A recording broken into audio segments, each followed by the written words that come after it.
home buyer. Unfortunately, first-time homebuyers tend to make quite a few mistakes, which can cost them not only in the home buying process, but also in the long run. So let's go over some of the more common mistakes that first-time homebuyers make, so hopefully you can avoid them. Number one, not knowing their budget. One of the biggest mistakes first-time homebuyers make is not knowing their budget and not having a detailed idea of exactly what it's going to cost them in order to buy this house and how it's going to affect their day-to-day budget and their day-to-day lifestyle. Your budget should include all your monthly expenses, your mortgage payment, your insurance, your maintenance costs, your utility costs, your property tax costs. All of this needs to go into your monthly calculator so you have a very good idea of what it's going to cost you when you get this home and you get up and running. A lot of people just look at the mortgage payment and think that that's exactly what they're going to pay and that's all they have to budget for, when in reality it's very far from the truth. It's also essential to factor in your down payment and your closing costs. There are lawyers' fees, there's moving fees, there's closing costs. They're going to be scattered and come up, and you have a good idea of what they can be in advance, but a lot of people don't take them into account. And again, they're left, $10, $15, $20,000 short, saying, hey, what happened? Why don't I have this money? And they're stressed out. And this is exactly when you don't want to have something like this pop up out of nowhere, out of the woodwork. By having a really good idea of your budget, knowing exactly what it's going to cost upfront, building a little bit of a buffer, then you can really have an accurate idea of what homes you can search for and what your price range really is. So you don't go look at something and overbuy and become house poor, or find a home that you really, really love that's a little bit out of your price range that suddenly you can't get approved for and be very, very disappointed by not getting exactly what you want. So by doing all the math up front, doing the due diligence up front, and knowing exactly what your costs are going to be, you have a very good idea of finding out what exact home you can afford, what price range you should be looking at, and you'll have a realistic picture of what those first few months are going to be like once you move into your home for the first time. Another common mistake first-time home buyers make is not getting a real pre-approval for their mortgage. So a lot of times they'll go to the bank, they'll get a very generic pre-approval, they won't talk to a mortgage broker, they won't talk to a specialist, they'll get a rough idea, or they'll guess, even worse, at what they think they can afford based on what they're spending now or what they make, and they'll run through an online calculator. Without talking to a professional and without talking to a broker, you're not going to know exactly what it is you can afford, and you're not going to know exactly what you're going to get approved for. And that can be very dangerous, because if you're out shopping for a home, again, that you really, really like, you see something you love, and it turns out you can't afford it, it's going to be very, very disappointing. And likewise, you may be able to qualify for more than you think you can, and it might open up different neighborhoods, different yards, different home possibilities to you. So it's a very good idea to get a proper pre-approval before you go shopping. Make sure that you've got a really good sense, a really good idea from a trusted professional of what it is you can afford, so you know you can go make the right decision. And if you need a recommendation for a mortgage broker or someone who can give you that pre-approval that's going to be accurate, that you can actually take out shopping with you, comment below or DM me and we'll hook you up. Number 3 is not hiring a real estate agent. A little biased here, obviously, but when you buy a home with a real estate agent, the buyers do not pay a fee to the real estate agent. It's paid by the seller. So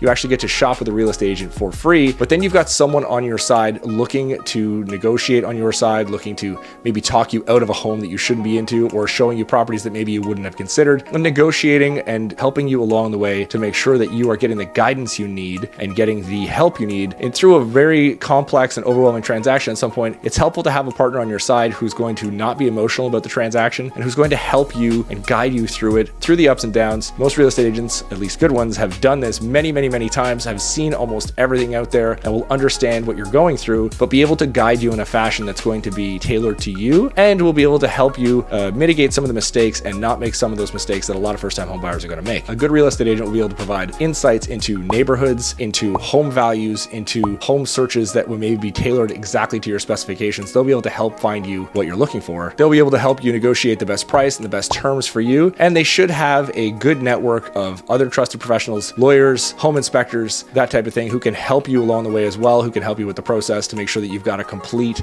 team on your side helping you through this transaction. And again, you're not going to pay for that buyer's agent. That's going to be covered by the seller. The last thing you want is to not work with an agent and go into it blind and have the seller's agent working against you, which basically means you're paying the seller's agent to negotiate for the seller against you. You're paying someone to negotiate basically not on your behalf, but against you, which is not the idea that you need as a first-time home buyer. It's not something you want to do as a first-time home buyer. You want to be able to use the leverage that a buyer's agent can help you with. Interview a few agents, make sure they've got the knowledge that you're looking for, make sure they've got the skill set, the negotiation tactics, the experience, that they've done this many times and they understand exactly what your needs are. You've got a good connection with them, and make sure that you're using an agent that you are going to trust to make sure that this transaction inspection can help you get to what you want to get to and not just get overwhelmed, get stressed out, and have it be a process that might not be pleasant as you want it to be. It should be fun. It's going to be a little bit stressful. It's going to be a little bit overwhelming at the beginning, but with the right person by your side, it can be a lot of fun, and it can be one of those things that you're going to remember. It's only going to happen a few times in your life, and you're only going to buy your first home once. So you want to make sure it's a process and a experience that you're going to remember pleasantly. Another mistake is the last couple of years, especially, home inspections have fallen off because the market was moving so fast. It was so frothy. The competition was so fierce that a lot of first-time home buyers did not do a home inspection, and they pushed through and they did not do much due diligence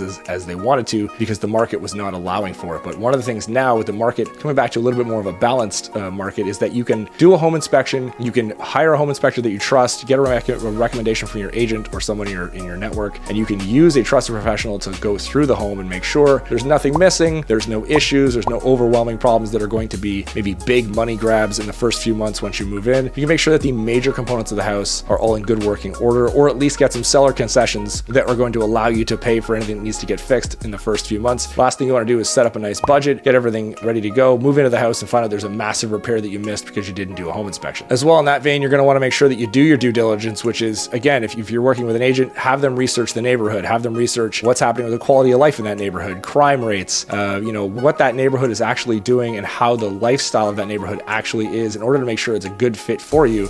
Again, the last few years, people have been moving really, really quickly. First-time home buyers have not had the opportunity to do a lot of due diligence or a lot of research, but now that time is back and you can do it again. So you're going to want to make sure you take advantage and do a good amount of research into the neighborhood and know exactly where you're moving. And the last thing is letting your emotions sort of dictate what you're doing. And this is, again, where having a trusted team on your side can help. If you're working by yourself or you're just letting emotions guide you and you don't have anybody to slow you down, when emotions run away, you maybe make a hasty decision, you maybe buy the house that you shouldn't buy, and you overlook some issues that maybe you shouldn't overlook, and maybe you overextend because you let your emotions wrap you up in the decision. It's great to let emotions have a play in it because, of course, it's a home and it's going to be a place where you're probably going to live for many, many years. But at the same time, you want to make sure that your emotions are not your driver, not your guide. You're going to want to make sure that you're using due diligence and you're using your team around you to make sure you're making the right decision and not moving too quickly and ignoring maybe some red flags based on emotion. Being a first-time home buyer can be a little bit overwhelming, can be a little bit daunting, can be a complex process, and it can feel like it's just too much to take on. But if you have a team around you, it can actually be a pretty pleasant experience. It can be done in a fashion where you can get what you want at the price you want and make sure that you have the home that could potentially be your forever home. First-time home buyers could be the first house and the only house you ever buy. You're going to want to make sure you nail it properly and you get the right home for you. A lot of these objections, a lot of these problems can be overcome provided you have the right team around you and you make the right decisions. So if you have any further questions about buying a home, you'd like our free home buyer's guide, comment below or text me anytime at 613-291-8033. I'd be happy to help with any of your home buying questions. Talk to you soon.